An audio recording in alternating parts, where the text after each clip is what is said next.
Hi all, I'm a representative of Saitechinfo. On this occasion of Independence Day, I would like to share my gratitude to all our freedom fighters and warriors who took part in making our country an independent nation. To commemorate 74th Independence Day of our nation, we released 74 educational videos on balancing chemical reaction using algebraic method. We dedicate these videos to students all over our nation. I'm Vishnupriya.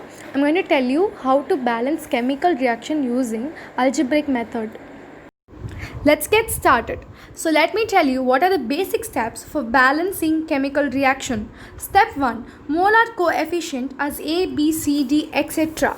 Step 2. List all elements in the reaction. Step 3. Atomicity of elements as equation. That is, we need to write the atomicity of each element in the reaction as an equation. Step 4. Solve the linear equation to get the value. Step 5. Replace the values of A, B, C, D, etc. in the chemical reaction. And step 6. Make it as a stoichiometric equation. The unbalanced equation is Cl2 plus F2 gives ClF. Cl2 is chlorine and F2 is fluorine.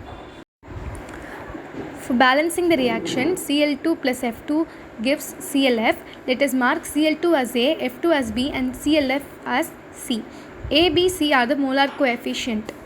Equation for Cl2 is 2A equals to C.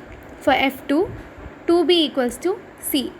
If we take C as 1, A will have the value of 1 by 2 and B will also have the value of 1 by 2. So the formula will be 1 by 2 Cl2 plus 1 by 2 F2 gives 1 ClF.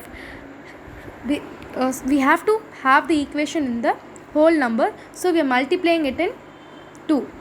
So the balanced equation will be Cl2 plus F2 gives 2 ClF. The final reaction is Cl2 plus F2 gives 2 ClF. Here we need to check the atomicity of each element in the reaction to check the balanced equation. Chlorine has 2 on both the sides and fluorine has 2 on both the sides. Therefore, the equation is balanced. Thank you for watching this video. I want every one of you to try this method and send us the feedback in comment section.